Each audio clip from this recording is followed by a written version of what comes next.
Welcome to the new year, as well as welcoming Tammy Barlette. Tammy Barlette is an awesome individual. How are you, Tammy? I am awesome. Thank you. Well, and I'm going to tell you why she's so awesome. First of all, she is a retired lieutenant colonel from the Air Force. She is also a former A-10 Warthog pilot. Now, if anyone's ever seen the A-10 Warthog pilot in any movies, it's a legitimate battle-proven aircraft. And she is also the first, and as far as I can tell, the only Air National Guard Predator pilot to graduate from the Air Force's Weapons Instructor course. Did I get that right, Tammy? Oh, look at, there's your picture. Cool. Yes. For those of you that aren't watching on video. I have to say, Maurice, real quick, that we're both in the Tucson area right now. Yes. Tammy and I. And so I grew up in a little town called Benson. I, went to school in U of A, and I grew up with the A-10 flying everywhere. I was in love with the A-10. It's such an incredible piece of equipment. We could spend a whole hour talking about just that platform alone. And we have multiple friends in all the branches of the military. And oh my goodness, that's the gun. That's the gun. That is amazing. And that's, matter of fact, my special forces buddies who would say that the A-10 Warthog was built around the gun, right? Yep. Is that right? And so you're basically piloting a plane that is flying gun. And you're pretty much kind of sitting in a titanium bathtub, basically. It is, yeah. It's amazing. And what's really, and this is kind of a little side note, but there's been multiple times where they've tried to replace it with newer platforms and that type of thing. And people come out of the woodwork to say, this is an amazing piece of equipment. It works. Don't mess it up. Yes. Anyways. I love the A-10. I love it. Well, and I just totally derailed your intro. I'm so sorry. Oh no, this is the best possible intro, because usually it's just a long little monologue, right? But what I love about this is you are so diverse in the military, because it's not only the Warthogs, but you also, when you look at the Reaper, the MQ-9 as well as MQ-1, those are unmanned aerial vehicles, UAVs, that you also pilot. So you've run the gamut in the oh my goodness, there it is. That's awesome. Yeah, I just pulled up a picture of the Predator. So yeah, I did fly. I was a T-37 instructor pilot. Then I flew the A-10, and then I had cervical spine reconstruction. So I transitioned to fly the MQ-1 and the MQ-9, which is where I went to weapons school. And then I got a waiver for my spine, and I ended my career as an instructor pilot in the T-38, which is the aircraft's fighter trainer. So it was very diverse. Yes. Wow. And I didn't realize that it was due to injury that you went into piloting. I mean, and I wanted to save a little bit, but what happened? We gotta go into that. The short story is, when I was flying the T-37, which is like a 2-seat low-wing aerobatic trainer, side-by-side seating, it has a very high G onset rate. So it only pulled 6 Gs, which is still, about two more Gs than a roller coaster, but it was really fast. And we didn't wear a G suit, which helps you stay conscious. Yeah. And so I was flying with another instructor, and we were flying formation, and he went from 0 to 6 really quickly with me looking up, and I wasn't expecting it. And so I actually just I sucked it up for many years. And finally, while I was in the A-10, I got an MRI, and I had a disc that was like almost pressing in my spinal cord. And when they went to do the surgery, I was actually in pieces. Oh man. And Gary, you know a little bit about that, right? Oh yeah, that's incredibly painful. Incredibly painful. Yeah, the surgery it made life so much better. So well, and that's not an easy surgery either. I mean, the recovery time on that's not nothing to sneeze at. Yeah. No, it wasn't, but thankfully, because it was cervical, there's much less pressure and weight. The lower you get your spine, the more weight there is. So for me, it went pretty smoothly, because I think part of it would be in how high it was in my spine. So we're talking about all this awesome military stuff, right? And you are just one tough cookie. There's no doubt about it. One tough cookie in every sense of the imagination, completely non-traditional feel. I mean, you are a pilot in the Air Force, getting all these G's and such. I mean, there's no way I know I couldn't handle it. I'd knock out in 2 seconds. So all this really tough stuff, but then you're also the founder and the CEO of Athena's Voice, which is a completely different take on that, taking all the tough stuff and bringing to light so many other stories. And I'm just wondering if you can, and for those of you that might not know what Athena's Voice is, I'm going to let Tammy talk about this, but how did you transition into or create something like that in the midst of everything that you were doing with the military? Yeah, well, what happened is it starts with my husband. He actually came up to me one night about maybe 3 or 4 years before I was planning to retire. And he said, I know what you're going to do when you retire. And I said, oh yeah, what am I going to do? You know, I had my own little plan of, I don't know, something, but I mean, I didn't have it solidified yet, but I just wanted to know what he was going to say. And I said, okay, what? He said, motivational speaking. And I looked at him like he was insane, because I mean, I'd been up on stage speaking before in formal, but not paid capacity, obviously many, many times.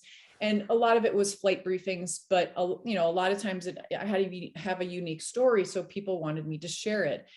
Right. But it still made me so nervous. And the thought of going up on stage seemed to me kind of egotistical. I thought, you know what, I don't really want to be in the limelight. I much prefer being part of a team than I do being individual, which is, I believe, why I loved formation so much. That was my favorite thing to do. But what happened is that even though initially I thought he was crazy, he put the seed, planted the seed. And over the next couple of years, I ended my career at pilot training as instructor at the exact same base, doing a similar, same job, different aircraft than when I started.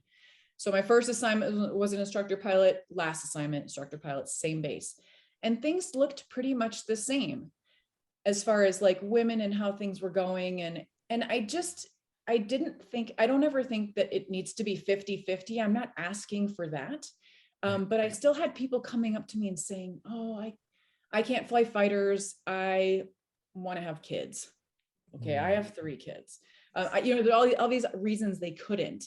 And I just thought about it. And if you know anything about World War II history, you know that there are WASPs out there, women air service pilots who flew in World War II, and they flew every single plane. They didn't fly in combat, but they flew everything. Instructor pilots, they pulled targets, they did tons of things, ferrying planes, but their stories weren't told until recently, and they're still struggling to get them out, and almost all of them are gone. And the reason I bring this up is because what happened was I realized that because so many women, humbly go off to, just take care of their families or do whatever they're going to do, and, push the limelight away, the stories aren't shared and it's not told. And my goal really, when I decided to start speaking, was, if you think of a forest and you look at it and you say, I'm going to go through this forest, but there's no paths. You're going to make your own. Okay. So you go and you make your own.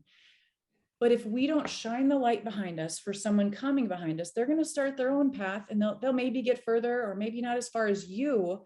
But my goal is to shine the light on the path so that someone can take my path and go way further than I have ever gone, because why not? That's the point, right? So as soon as I realized that this was all in service of the people I would be speaking to, and that by not speaking, I thought it was being selfish, that's when the shift came, and I said, okay, I can do this.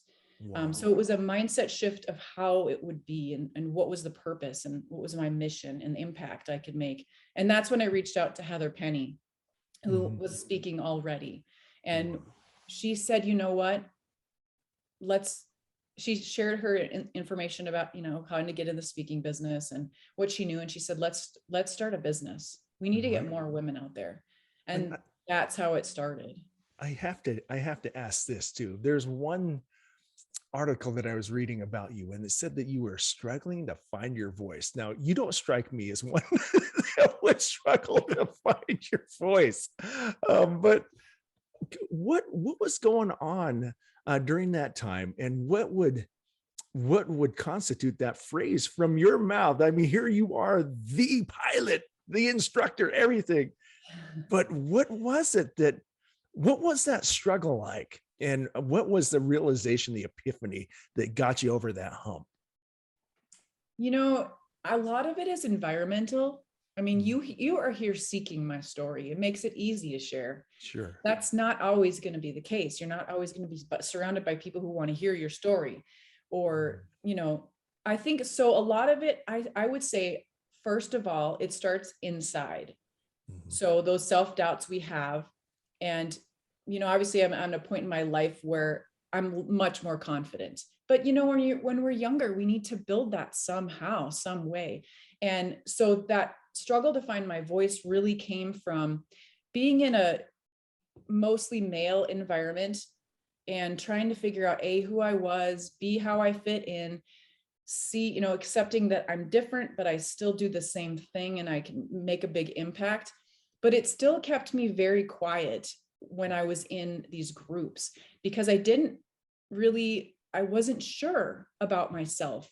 And even though all my performance proved that I was capable, you know, I think it came with, I wasn't being picked as the one to do this. And which is so funny, because it's not about that. It's about raising your hand and saying me. And I preach that now. I say, raise your hand, put yourself out there. But there was a part of me that was still hesitant, because, well, if I was good enough, they would ask me. If I was this, they would ask me. So I missed a lot of really great opportunities. And it wasn't until someone else really believed in me, which it sounds funny because everybody says, you know, you got to believe in yourself, you got to be strong, you got to do it. And, you know, that's all true, but there's so much power when we, you know, put a little faith in someone else. So like when my husband said to me, you know, you should do this speaking thing. When I was asked to go to weapons school, when somebody said that to me, the squadron commander said it to me, and I didn't say anything right away, but inside my head, I was thinking, are you kidding me? I'm not weapons school material. And my husband was the one that said, you got to do this. You cannot turn this down. And I'd love to say that I had the faith and belief and confidence in myself right away, but you know what? We're social beings. We're meant to be connected and help each other out. And you know what? There's no shame in that. There is no shame in using your tribe to be like, hey, you know, it doesn't show a lack of confidence. You know, I mean, maybe natural confidence initially, but once somebody else believed in me, I wasn't going to let them down. Once I dig my heels and say, I'm going to do this, I'll do it. But, you know, it's that getting to that point, saying yes. Oh man. It reminds me of a little thing my kid taught me. He got a flashlight and he's shown it on himself, right? Woo, look at this, I'm in the spotlight. But then he shines it over and goes, but look how many other people I can help when I shine that out. Which is, that is right? And so it's essentially what you're doing is we are so ingrained, you know, don't put yourself in the spotlight. It's really nice, like what you're doing with Athena's voice.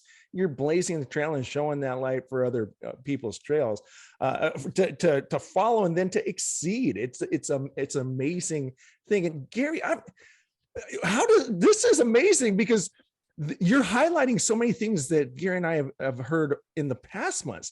Gary, when you're hearing this, what's your take on this, man? I think probably the biggest thing that strikes me is just the power of mentorship. Just having, it seems like everybody that has reached any level of success, they can always point to that one person or, you know, a couple of people in their journey that made that huge difference. And I really appreciate what you said about the forest and, you know, you're allowing, through your mentorship, through your speaking, through everything that you're doing in your program, to where people aren't having to reinvent that path every single time and get beat down. And I really think it's cool too, because the people that I've respected in my life are the people that want others around them to do better than they did. And that's what you kind of said with you. It's like, yeah, I want to highlight that path for you, but at the end of the day, I want you to soar further. I want you to go beyond what I did. You know what I mean? And that's exciting. I mean, that is really, you're basically, it's efficient.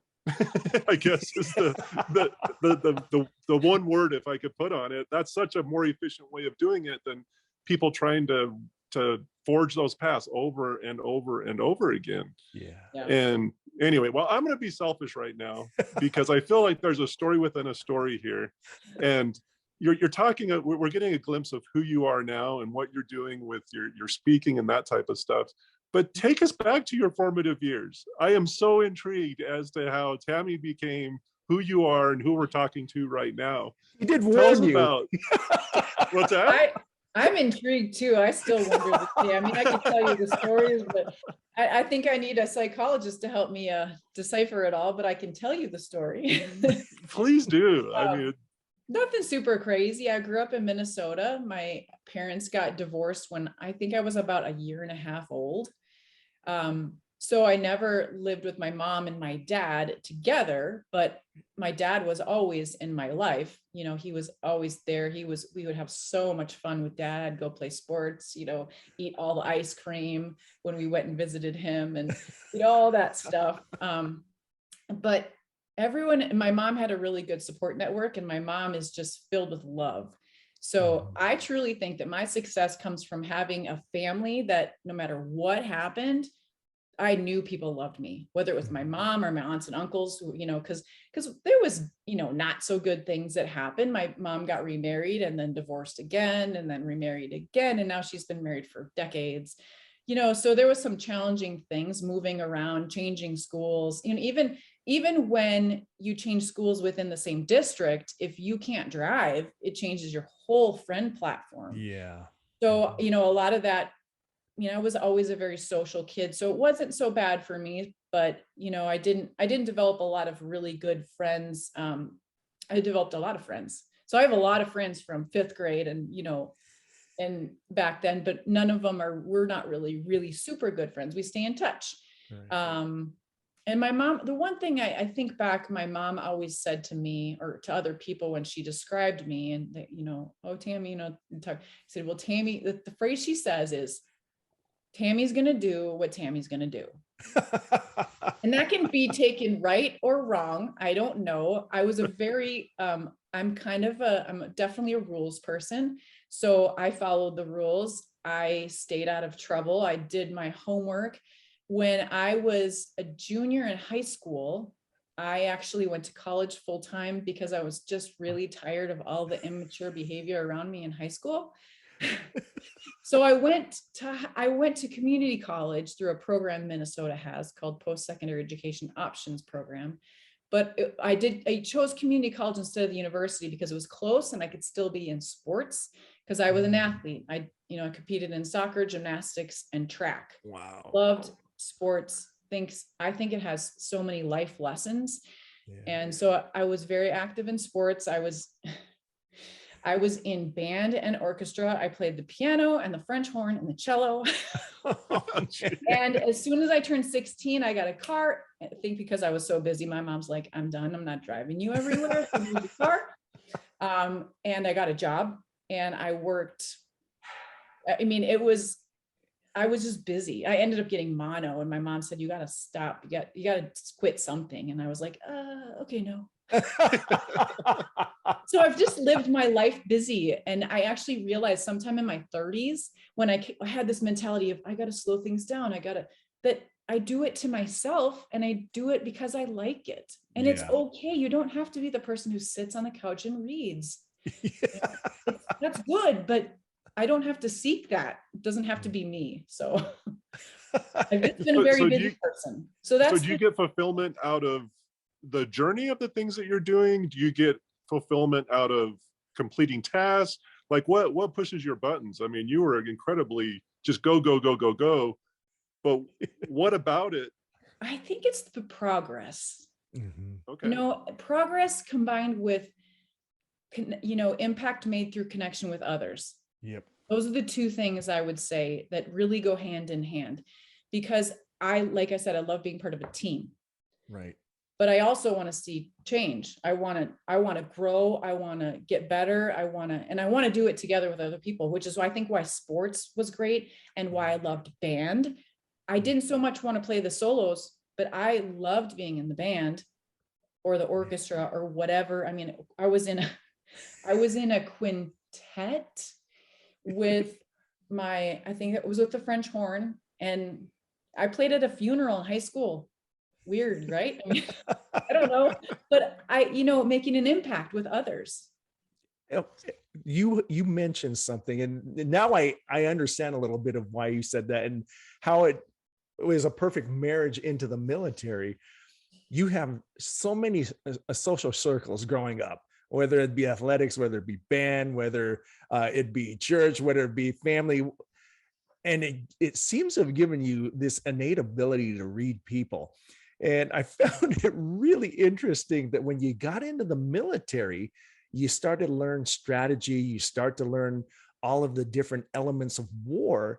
And there was something interesting that you had mentioned too, and that was that you like to assess the risk in social situations, just like you would a battle. and it's not, I mean, all of a sudden I'm thinking that Pat Benatar song, Love is a Battlefield. But anyway, with that being said, though, I get the feeling that it's not for going to war against whoever you're dealing with socially, but more along the lines of how you can connect. And I'm wondering if you wouldn't mind sharing, because usually when you think of wartime, it is to do harm to an enemy. Instead of what you're doing is you're bridging these gaps of differences. I'm wondering if you wouldn't mind going into some of that strategy in assessing social situations, and what are some of the results that you have seen in a positive fashion that have impacted all parties involved because of it?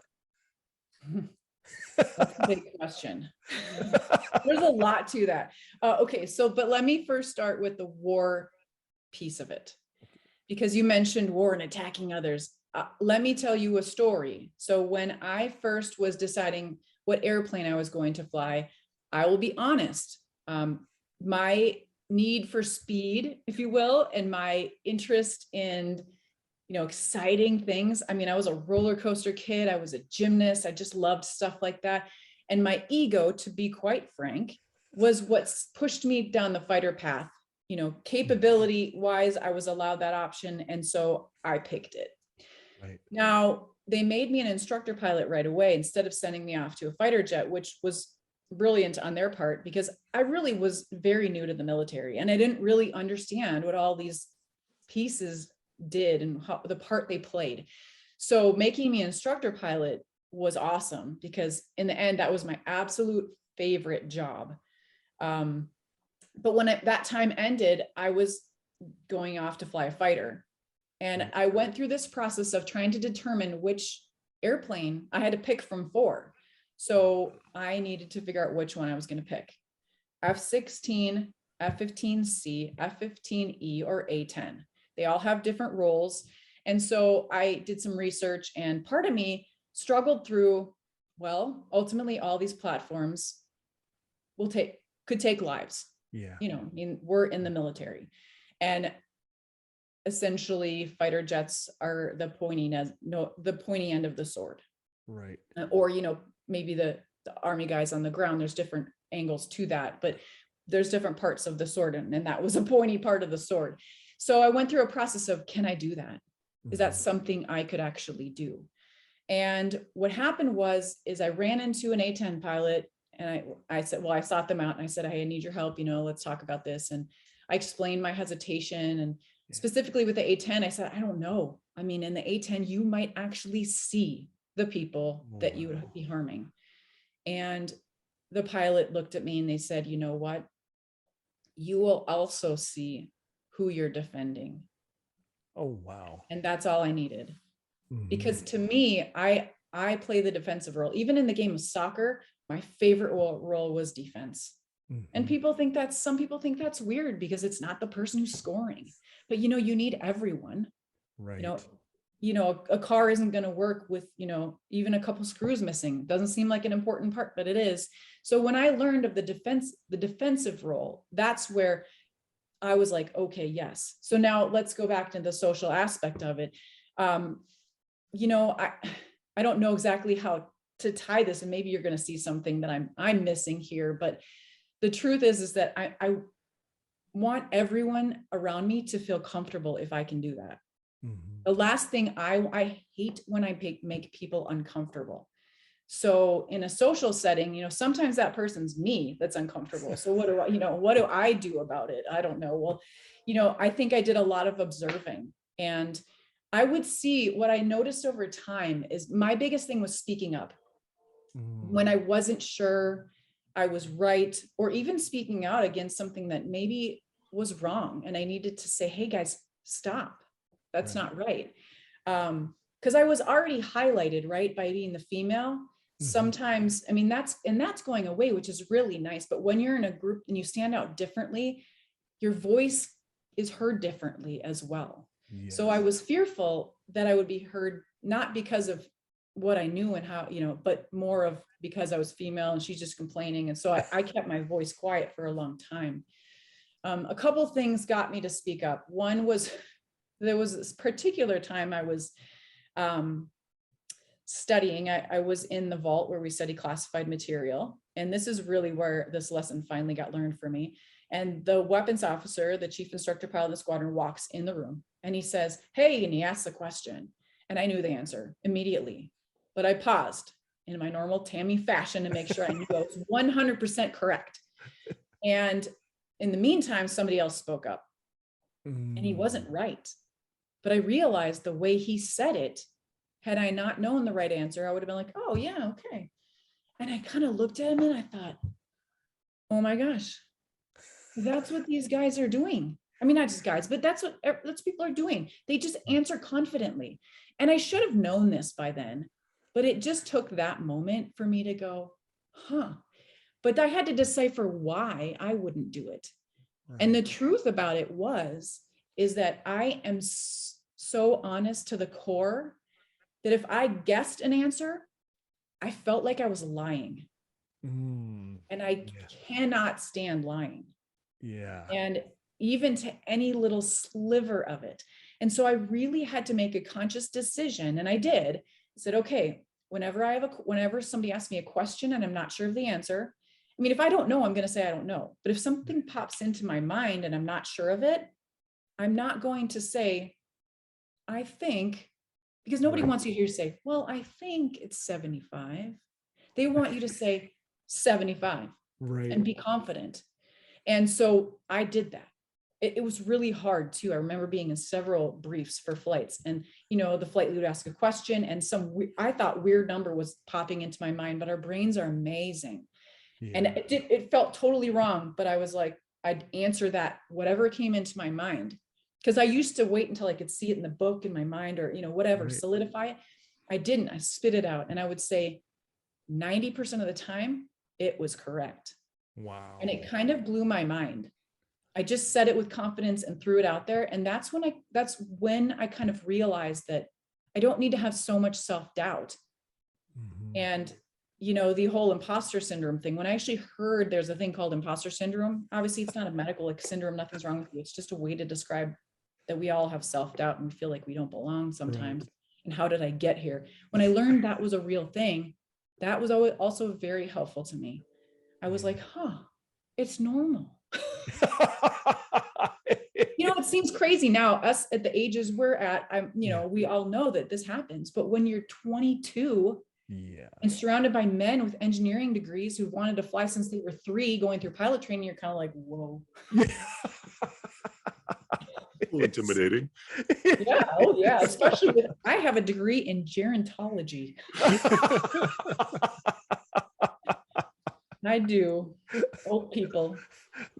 I have a quick question on that, and I don't know if this is a shift or not, but how do you deal with in a group setting? One of the things you said, and this kind of made me reflect on some situations that's going on in my life, is you have such high standards. You said, I don't like to be around people that lie. I don't like to be around people that are dishonest, that type of thing.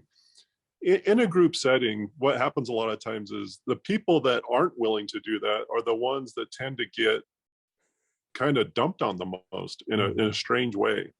So like, for example, what I mean by that is, if the people that are willing to stand up or that have high standards and that aren't willing to, quote unquote, lie or bend the truth or anything like that. Yeah. How do you deal with those people? Because so many times, I've noticed in my career that,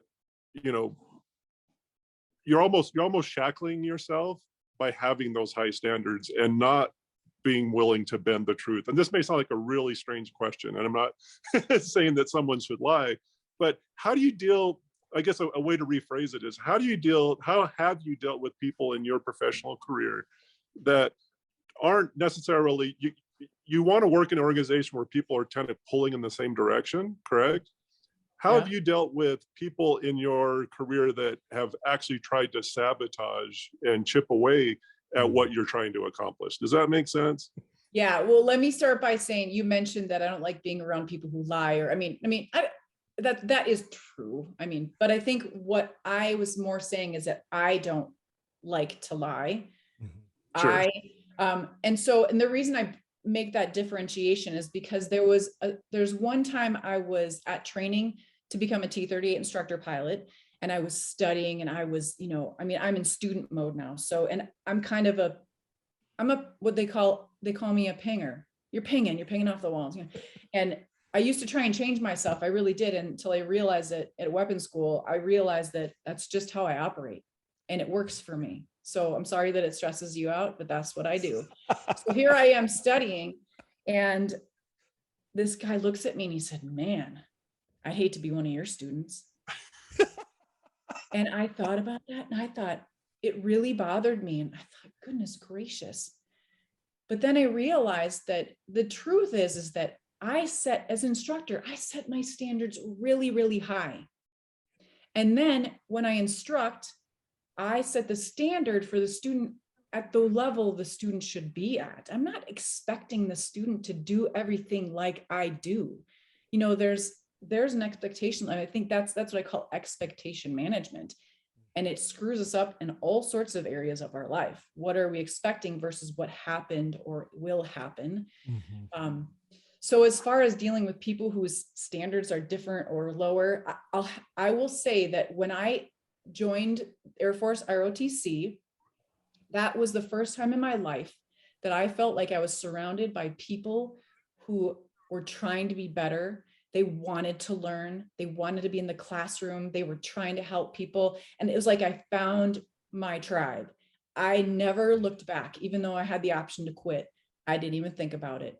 And so already now in the military, which is most of my experience now, I'm surrounded by people who have high standards. Now, are there people that have lower ones? You bet. Now we talk about this lying thing. I never looked at anybody else who answered confidently as lying. I just felt that for me because I was too hypersensitive to it. So I had to find that balance. But when I ultimately, to get to the root of your question, if I am found by around people who have different standards, I think if I'm in a role where it needs to be addressed, I'll address it. If it's not going to affect the mission and it's just more kind of a personal thing, I don't spend time with them socially, or I take opportunities to make an impact in a way that's, a kind, compassionate push, vice judgmental. The judgment doesn't help anyone. So I got it. Interesting. Yeah, it is. These are great insights. I'm loving this because you made me realize something. We just got some interesting feedback on one of our videos, and ironically, I was just watching Star Wars, so I'm going to mesh them together. And that is one and the same. How do you you have had to overcome so many different assumptions about who you are. There's no doubt about it, especially in the military.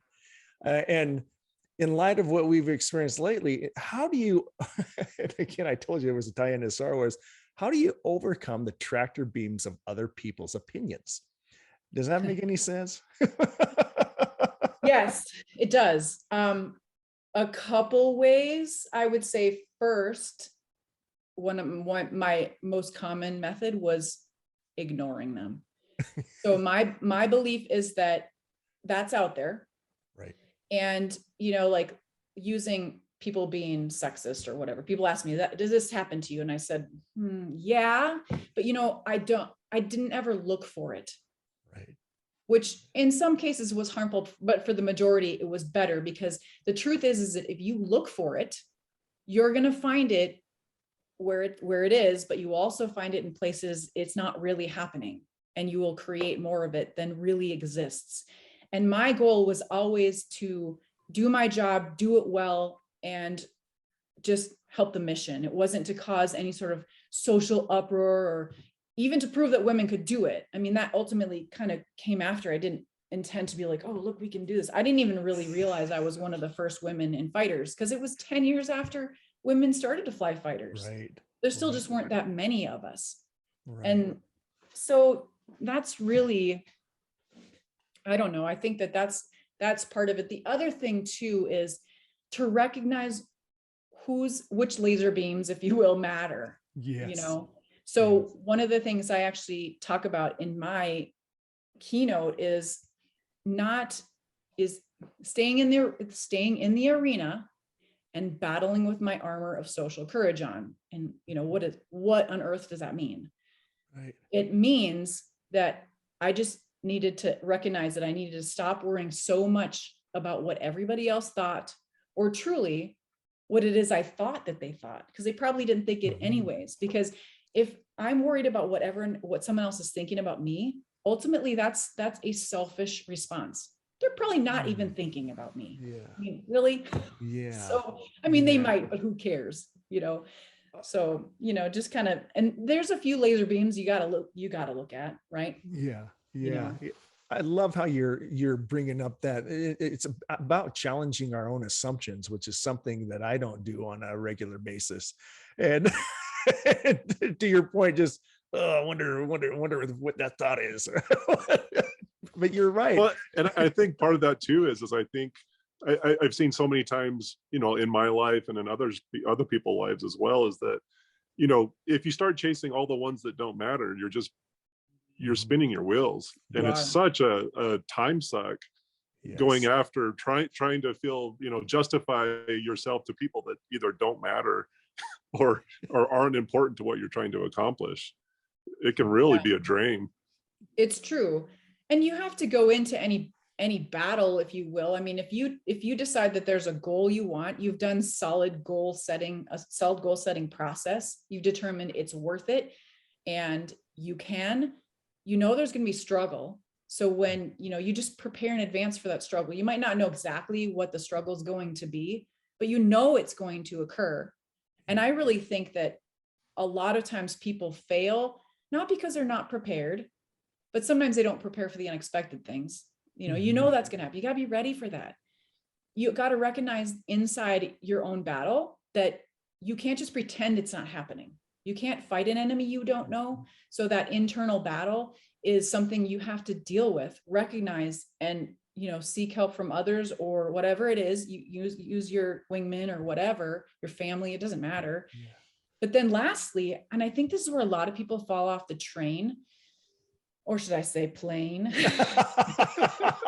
they don't get in what I call you need to get in the zone when you're going after something. And that's what I was really good at. So once I decided, that's it, we're going. Quitting is not an option anymore. That we're taking that off the table, because I did solid goal setting. You don't even want that word in your mind, because any thoughts of quitting now, it just detracts. It takes thought energy. And if this is a difficult goal, you need every single ounce of energy towards that goal. Right. And the thing is too, when you go, well, maybe, you're throwing yourself back into the deciding phase. You've done that already. If you've done that already, close the door, be done. You need that to go forward. So, and I think that's where a lot of people fall off. They open the can of worms of quitting. And I want to ask you this question. You guys, it's my turn to ask you a question. Hey, wait a minute. I'm gonna ask the question. Listen, would you rather work with and or hire a quitter or a failure? Ooh, I like the failure, because I'd like to say that I learned from my failures, and I'm hoping that whoever I'd hire that failed have learned from theirs. I would argue I would pick failure any day. Yeah. I mean, how often have you heard lately that success comes after failure? Fail forward. People who fail often succeed. They can be, you know, I've seen so many people when I was instructing in the T37 or the T38, so many people that wanted to quit because, you know, oh, I'm failing, I'm going to quit. I'm just going to quit and take the easy route out. This must not be my path. Well, no, guess what? If it's challenging, it's probably a good path for you. And the ones that were sticking it out and giving it all they could, even though, man, it was a struggle, all of us would pour everything into them, everything we could. And ultimately they would make it. But quitters often just keep quitting.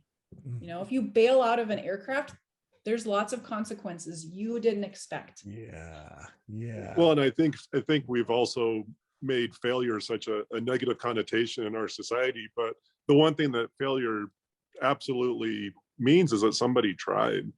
Yeah. You know, and that's one thing that I've realized in my career too, is like, man, let's just try something. Let's just try it and see if it works. If it doesn't, that's okay. We're going to grow and we're going to move on. You know what I mean? And even if we make a mistake, hey, at least we tried. You know, I think Maurice and I, you know, we've talked about things in our past, and a phrase that always comes up many times is paralysis by analysis. You know, where Totally get that. yeah, we just sit around and you're just like, okay, we should do but what if, Yeah. and many times you just got to jump out. Sometimes there's another way of jumping out of the plane in a positive way. because that's what the right thing to do. But yeah, so I get what you're saying, and I think that's actually really profound. It You is know, profound. failure versus just quitting.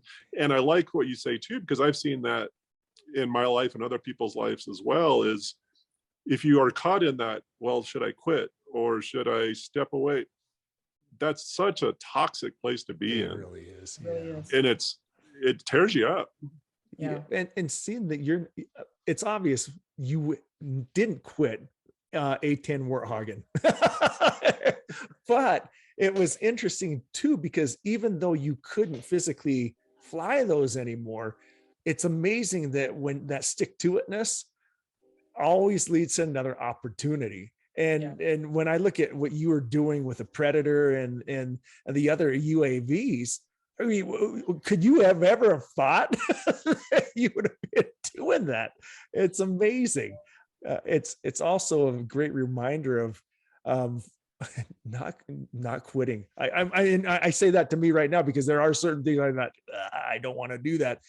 Is it because of inconvenience, or is it because I'm lacking that commitment? I can't tell you how much I'm learning from this. Yeah, no, it's incredible.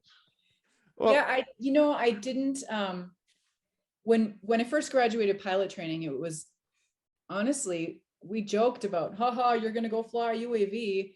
We're just kidding, you know, like, and so I never would have pictured myself, and I never would have chosen it. But the truth is that life changes, opportunities change, and there was many people that got forced into RPAs, is what they call them, remotely piloted aircraft, who didn't want to be there, and they were bitter and they didn't get very far, and they made everyone else around them miserable. right. I just don't believe in that. You take whatever opportunity you have and you make the best of it. You don't make it worse, especially when that bleeds over into other people. It's just terrible.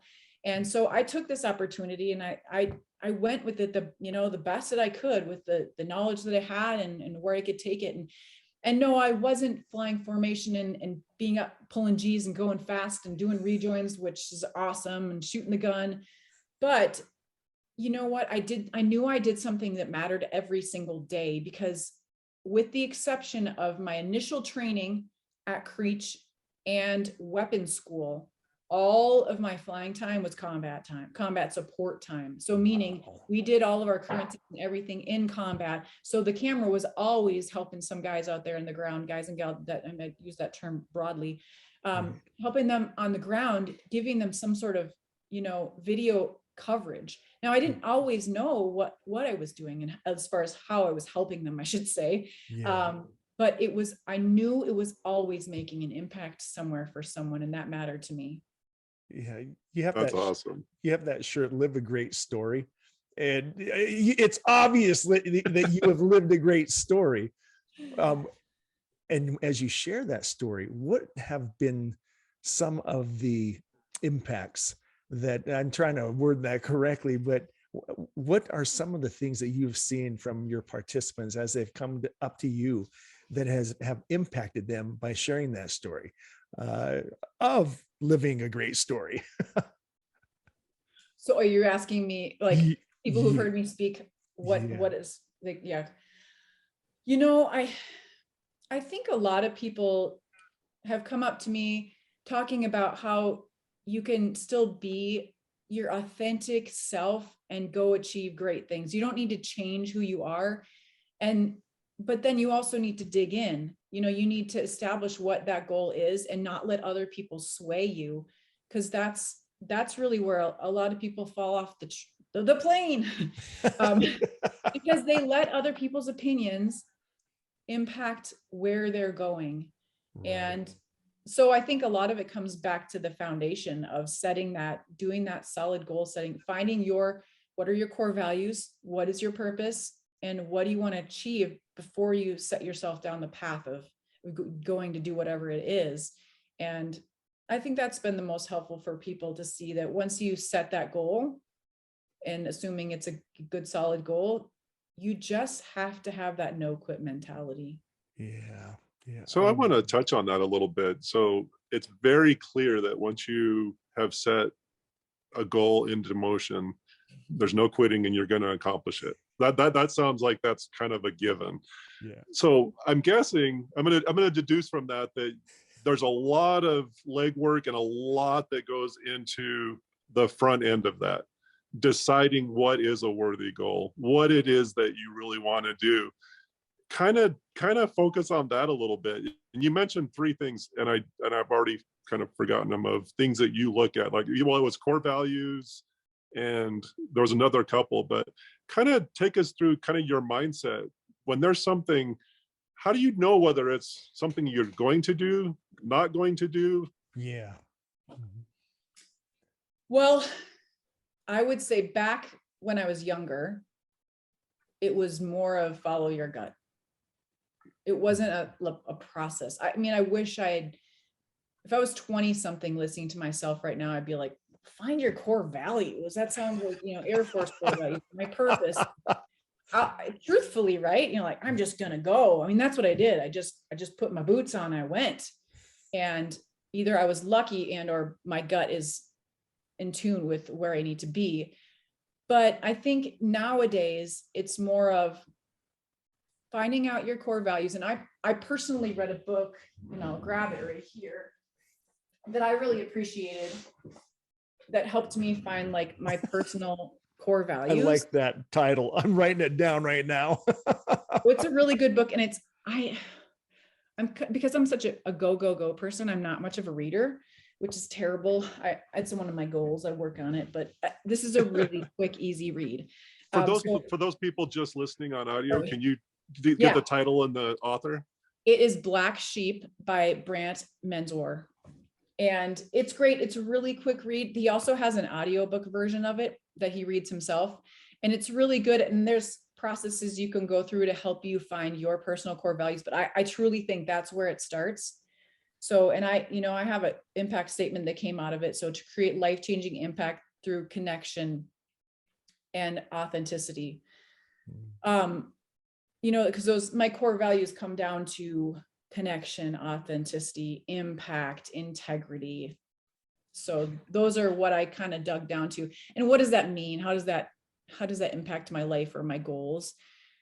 basically I take those core values, and going forward, it helps me determine what makes sense. Does this goal or objective in front of me meet that? And does it help make an impact in that area? If the answer is no, then I'm going to say no.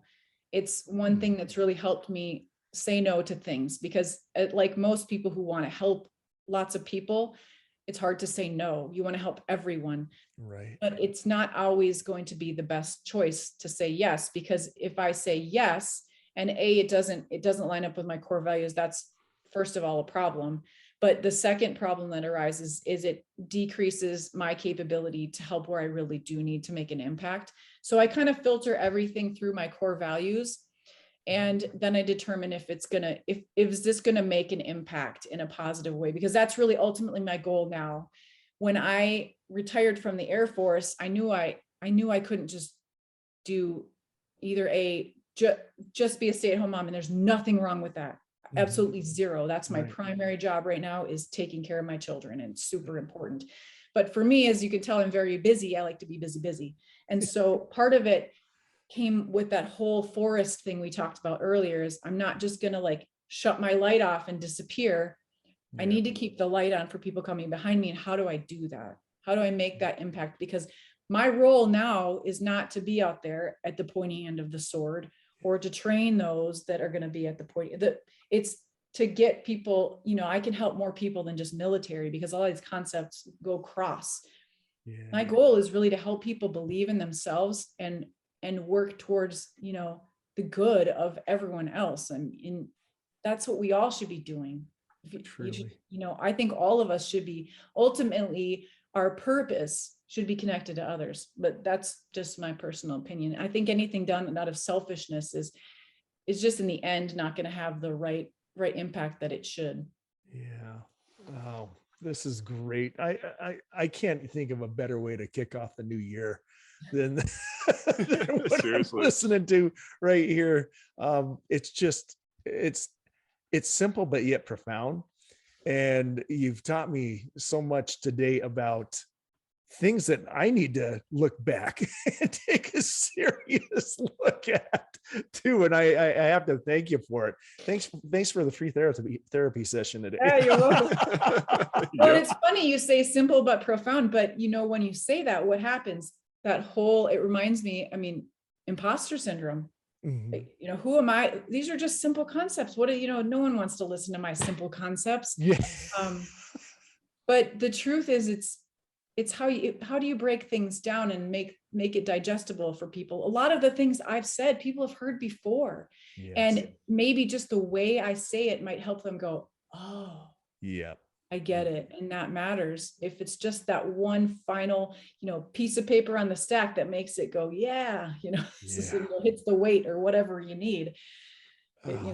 Well, I think it goes back to, it's the power of story, and your story brings, like you said, it's a way of bringing those simple precepts and concepts to a person, to the people that you're reaching out to and that are coming to you.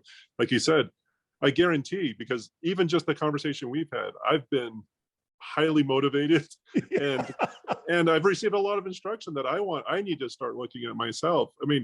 And I'm going to be a little vulnerable here, because we do that here sometimes, but I'm in healthcare right now, and it's incredibly a difficult time. And the last 2 years, from my perspective, have been incredibly difficult. And, some of the stuff that you've said to me, I really need to think about. Before we even started, you said, thank you for not quitting. Yeah. And this is at a time where I'm like, all I want to do is just get out of this mess and quit. You know what I mean? And so I need to reflect personally on some of my core values and what I want to accomplish. And so I thank you for that. It's very, very profound, and for me. You're welcome. I like to think about the people around me, and if I quit, is it going to make it worse for them? And I'm not saying it's all about everyone else. You obviously personally play a part in it, but if you chose that path, there was a reason. Yeah. So, how does that impact make, so. I love it. Bam. Well, I know it's a mic drop. That's right. Tammy, I hope you'll stay on the line for a second after we end this, but I want to thank you because it is something that goes right into line with a lot of the resolutions that I've put down for this year. And I can't thank you enough for reinforcing the things that I've been looking at and giving me the motivation to that stick-to-itness that you exude so well. Thank you. Yep. You got it. Thank you. It's been a pleasure. Oh, I'm sorry. What was that? It's been a pleasure. Thank you. Oh, Thank you for your time. We appreciate it. Yeah. Exactly right.